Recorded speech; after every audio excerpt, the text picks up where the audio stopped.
SV6 news కు స్వాగతం. ముందుగా హెడ్లైన్స్. నేను తాగుతున్న నీళ్లు కూడా అవే, ఆపై మోదీ నిప్పులు.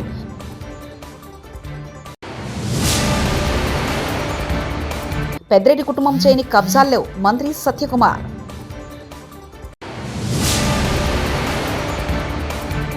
గద్దర్పై బండి సంజయ్ వ్యాఖ్యలు సరికాదు, మంత్రి కోమటిరెడ్డి.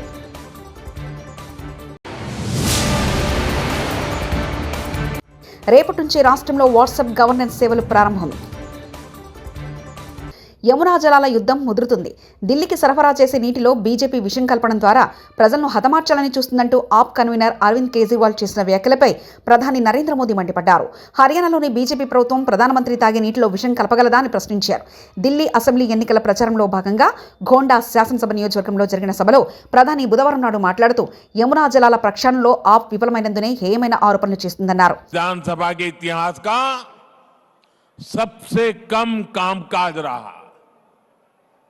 इस दौरान दिल्ली में समस्याएं बढ़ी, लेकिन कानून. మాజీ మంత్రి పెద్దిరెడ్డి కుటుంబం చేయని కబ్జాలు లేవని మంత్రి సత్యకుమార్ ఆరోపించారు. తిరుపతి శిల్పారామంలో నిర్వహించిన రోటరీ క్లబ్ 41 అంతర్జిల్లాల సెమినార్లో ఆయన పాల్గొన్నారు. తంబళ్లపల్లె, మదనపల్లెలతో పాటు ఎక్కడికెళ్లినా పెద్దిరెడ్డి కుటుంబం కబ్జాలకు పాల్పడిందని ధ్వజమెత్తారు. వారి అవినీతి బయటకొస్తుందని ఎంఆర్ఓ కార్యాలయంలోని డాక్యుమెంట్లను కాల్ చేసే స్థాయికి దిగజారని మండిపడ్డారు. ఇచ్చిన హామీని నెరవేరుస్తున్నారు. మొదటి నెలలోనే పెన్షన్ పథకం ఏది ఇస్తామన్నామో దాన్ని 3 నుంచి 4 వేలకు పెంచాము. 3,000 నుంచి 6,000 దివ్యాంగులకు పెంచాము. మంచానికి పరిమితమైన వాళ్ళని 15,000కు పెంచాము. 33,000 కోట్లు సాలీనా ఇవాళ పెన్షన్లని 65 లక్షల మందికి అందించే ప్రయత్నం చేస్తున్నాం. ప్రతి అర్హత కలిగిన ప్రతి మహిళకి ఉచితంగా 3 సిలిండర్లు అందించే ప్రయత్నం చేస్తున్నాం. డిఎస్సి నోటిఫికేషన్ ఇస్తాం. రైతన్నకి 20,000 రూపాయలు అన్నదాత సుఖీభవ ఇస్తాం. ప్రతి తల్లికి వందనం పేరుతో ఇస్తాం. ఆ క్రమంలో తను ఎదుర్కొంటున్న ఆర్థిక ఇబ్బందుల గురించి ముఖ్యమంత్రి గారు చెప్తుంటే దాన్ని వక్రీకరించి అనని మాటలు అన్నట్టుగా చెప్పే ప్రయత్నం చేశారు. మీరు ఒక 1,000 రూపాయలు పెంచడానికి పెన్షన్ పెంచడానికి 5 సంవత్సరాలు తీసుకున్న విషయాన్ని మర్చిపోతే ఇంతకన్నా సిగ్గు చేయడైన విషయం ఉందా? 1,000 రూపాయలు పెంచడానికి మీరు 5 సంవత్సరాలు తీసుకొని ఇవాళ సూపర్ 6 మీరు 6 నెలల్లో పూర్తి చేయలేదు, 5 నెలల్లో పూర్తి చేయలేదు అంటే మీరు 5 సంవత్సరాల్లో మీరు ఇచ్చిన హామీల్లో ఏది నెరవేర్చాలనే విషయం మీకు తెలియదా? కాబట్టి ప్రజలు గమనిస్తున్నారు, ప్రజలకు తెలుసు. ప్రజలు మిమ్మల్ని తిరస్కరించారు, దారుణంగా తిరస్కరించారు. చేసుకోండి, కొన్నాళ్ళు సమయం ఇవ్వండి ప్రభుత్వానికి. ఈ ఆర్థిక ఇబ్బందుల నేపథ్యంలో కూడా గట్టిగా పనిచేస్తోంది. కేంద్రం నుంచి కూడా గట్టిగా సహకారం అందుతోంది. కేంద్రంలో రాష్ట్రంలో ఎన్డీఏ ప్రభుత్వం వస్తే ఎటువంటి లబ్ధి జరుగుతుందన్న విషయం మేము గతంలో చెప్పాం. అదేవిధంగా రాష్ట్రం ఇవాళ పారిశ్రామికకరంగా ముందుకెళ్తుంది, అభివృద్ధి పదంలో ముందు పరుగులు తీస్తూ ఉంది.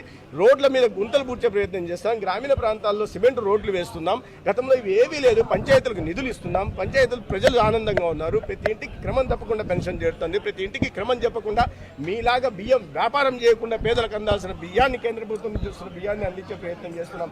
కాబట్టి ప్రజలు గమనిస్తున్నారు. ఇట్లా తప్పుడు ప్రచారాలు మానుకొని ఇప్పటికైనా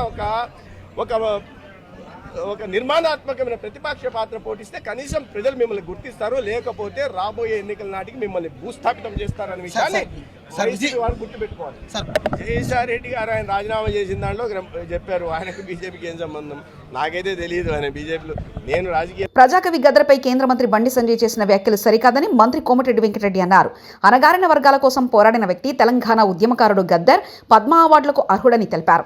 హైదరాబాద్లోని గాంధీ భవన్లో మంత్రితో ముఖాముఖి కార్యక్రమానికి హాజరైన ఆయన భారాస నేతలపై విమర్శలు గుప్పించారు. ప్రతిపక్ష నేత పదవి కోసం హరీష్ రావు, కేటీఆర్ కత్తులతో పొడుచుకుంటున్నారని ఆరోపించారు. మాజీ సీఎం కేసీఆర్ 11 నెలలుగా అసెంబ్లీకి రావట్లేదని దుయ్యబట్టారు. బడ్జెట్ సెషన్కు కేసీఆర్ వస్తారో లేదో చెప్పాలని డిమాండ్ చేశారు. ఏదైనా పెద్ద నాయకులు ప్రధానమంత్రి పదవులు అలాంటి పదవులు చేసిన వాళ్ళు వస్తే ఆ విధంగా దండోపదండాలుగా ఉమ్మడి తెలుగు రాష్ట్రాలకి వేలాదిగా వచ్చి నివాళులు అర్పించిన నాయకునికి రాష్ట్ర ప్రభుత్వం రికమెండ్ చేస్తే ఇస్తే తప్పేంటి? బండి సంజయ్ గారు కేంద్ర మంత్రి హోమ్ మినిస్టర్గా ఉండి అలాంటి కామెంట్ చేయకపోవడం మంచిది. నల్గొండలో కాదు, భువనగిరిలో కాదు, ఎక్కడ నిలబడ్డా గంట సేపు నిలబడితే 5,000 మంది జనం అవుతారు. మేము మీటింగ్ పెడితే అక్కడ పల్లీలు అవన్నీ అమ్ముకుంటానికి వస్తారు, ఐస్ క్రీమ్లు. అంతమంది కూడా లేరు. ఆ సభలో ఆయన ఏ ముఖం పెట్టుకొచ్చిండు, ఎందుకు వచ్చిండు? 11 సీట్లు, 60-70 వేల మెజార్టీ, పార్లమెంట్ క్యాండిడేట్, 6 లక్షల మెజార్టీ, సౌత్ ఇండియాలో హైయెస్ట్ నల్గొండ. నెక్స్ట్ భువనగిరిలో 3-4 లక్షల మెజార్టీ, ఏదో ఏకలింగం 2-3 వేలతో గెలిచి ఇంకా ఎందుకు వచ్చిండ్రు నల్గొండకు? ఫ్లోరైడ్ని పెంచి పోషించిండు 10 ఏళ్ళ. ఇవాళ గంధమల్ల బసవాపూర్ పైన కొండపోచమ్మ మల్లన్న సాగర్ కట్టుకొని కిందికి కాలువ కూడా ఇచ్చే మానవత్వం లేని మనిషి రూపంలో ఉన్న మృగాలు ఆ ప్రభుత్వంలో పనిచేసిన వాళ్ళు.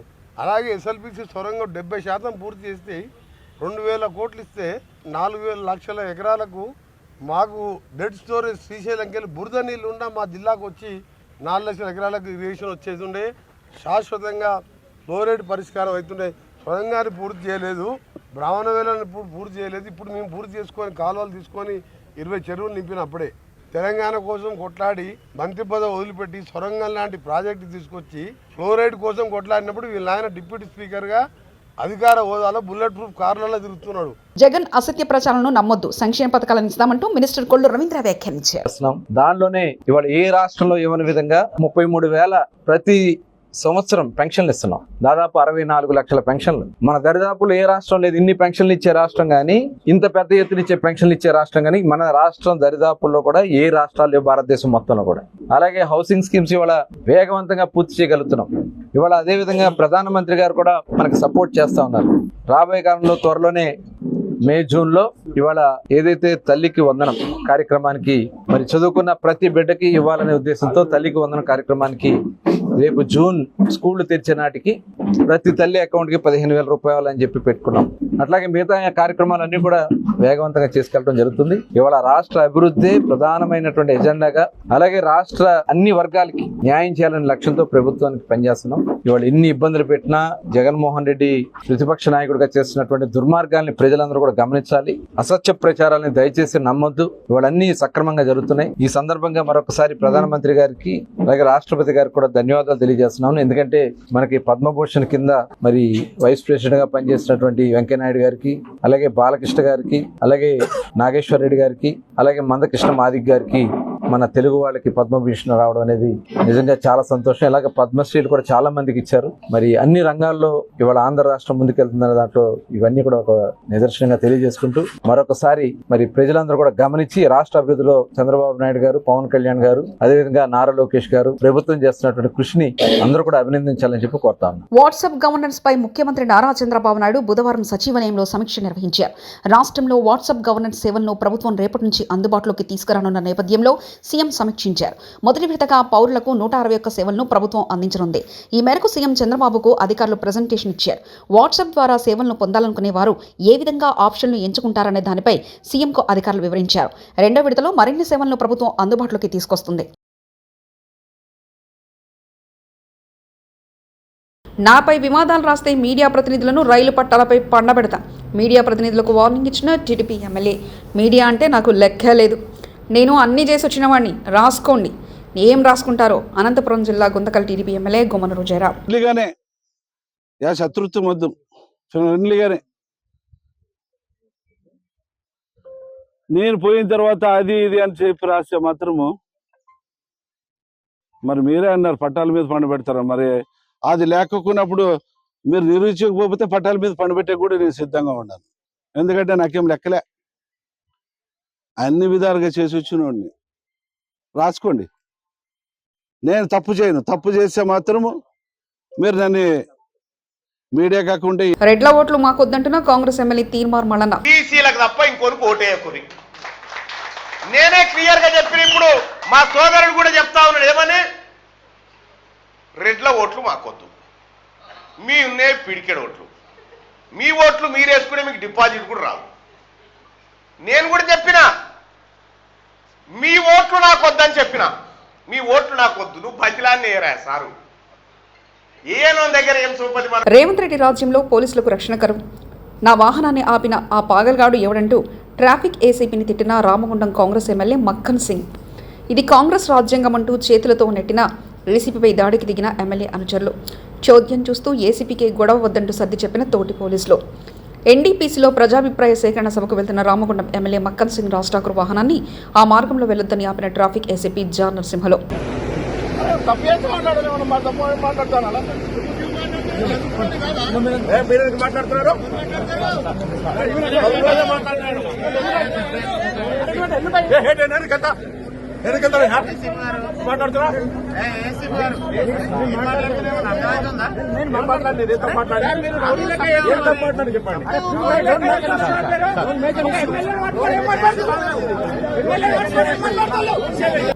చింతామోహన్ కేంద్ర మాజీ మంత్రి కాంగ్రెస్ పార్టీ సీనియర్ నాయకులు ప్రెస్ కాన్ఫరెన్స్.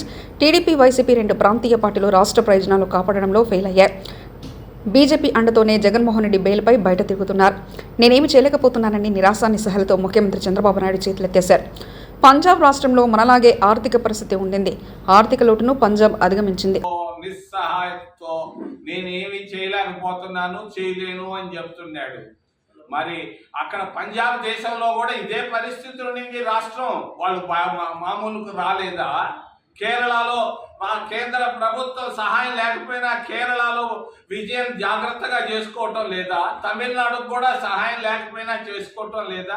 ప్రతిదానికి జగన్మోహన్ రెడ్డి జగన్మోహన్ రెడ్డి జగన్మోహన్ రెడ్డి పొరపాట్లు చేశాడు. ఇక తిరిగి రాడు ఆయన అయిపోయింది. ఆయన అడిగింది ఒకటే ఒక ఛాన్స్. ఆ ఛాన్స్ జనాలు ఇచ్చేశారు. మళ్ళా తిరిగి వస్తాడనే మాటే పడలేదని తెలియజేస్తూ మరి ఈరోజు రాష్ట్రంలో ఒకటే ఒక ఆలోచన వస్తాం. రెండు ప్రాంతీయ పార్టీలు ఫెయిల్ అయినాయి. చంద్రబాబు నాయుడు పార్టీ ఫెయిల్ అయింది, జగన్మోహన్ రెడ్డి పార్టీ ఫెయిల్ అయింది. ప్రజలు మరి చూస్తున్నారు ఏది నెక్స్ట్ అని. ఏది next? Bharatiya Janata party fail అయింది.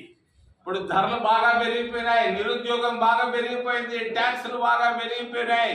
ఈ పరిస్థితుల్లో ఒకే ఒక మార్గం, కాంగ్రెస్ పార్టీ వస్తే బాగుండన్న ఆలోచన ప్రజల్లో ఇప్పుడిప్పుడే వస్తా ఉందని తెలియజేస్తూ మరి విశాఖ ఉక్కు ఫ్యాక్టరీ, విశాఖ ఉక్కు ఆంధ్రుల హక్కు అని మేము తిరిగాం. ఆ రోజుల్లో నిక్కర్లు వేసుకొని తిరిగాం.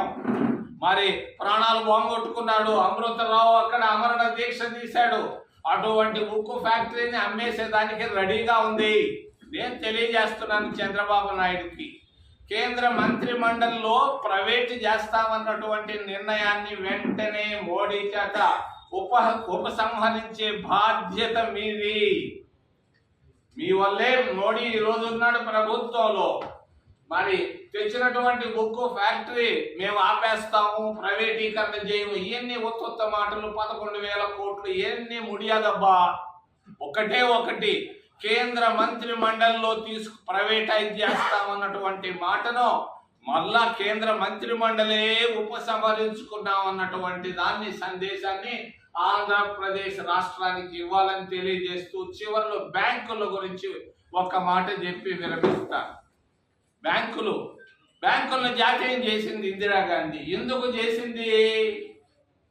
ప్రతి రైతు, ప్రతి విద్యార్థి, ప్రతి యువకుడు, బలహీన వర్గాలు ప్రతి ఒక్కరికి అందుబాటులో ఉండాలన్న ఉద్దేశంతో మరి ఇందిరాగాంధీ బ్యాంకులను కాంగ్రెస్ పార్టీ జాతీయం చేసింది. ఈ జాతీయం చేసిన బ్యాంకుల పరిస్థితి ఏంటి? ఈరోజు ఎస్సీలు ఎస్టీలు దేశంలో 25% ఉన్నారు. ఈ 25% ఉన్నటువంటి ఎస్సీ ఎస్టీలకు ఇచ్చేటువంటి బ్యాంకు లోన్లు 1% లోపు. మరి ఈరోజు ఎంతో మంది పెట్టుబడిదారులు ఉన్నారు. ఒక పెట్టుబడిదారుడికి భారతీయ జనతా పార్టీ 45,000 కోట్ల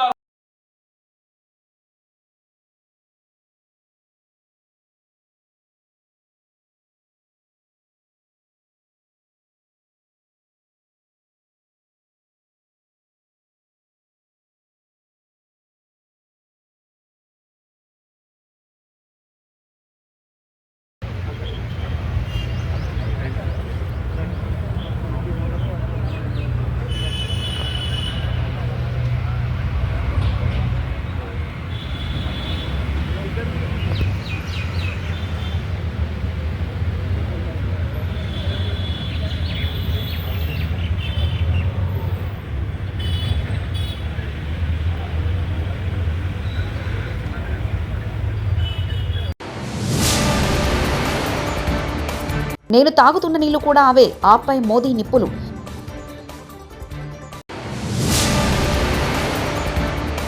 పెద్దిరెడ్డి కుటుంబం చేయని కబ్జాల్లో మంత్రి సత్యకుమార్.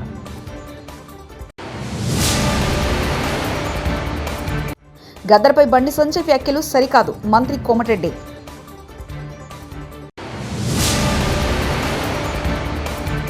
రేపటి నుంచి రాష్ట్రంలో వాట్సాప్ గవర్నెన్స్ సేవలు ప్రారంభం. ఇవి బులెటిన్ విశేషాలు. చూస్తూనే ఉండండి SV6 న్యూస్.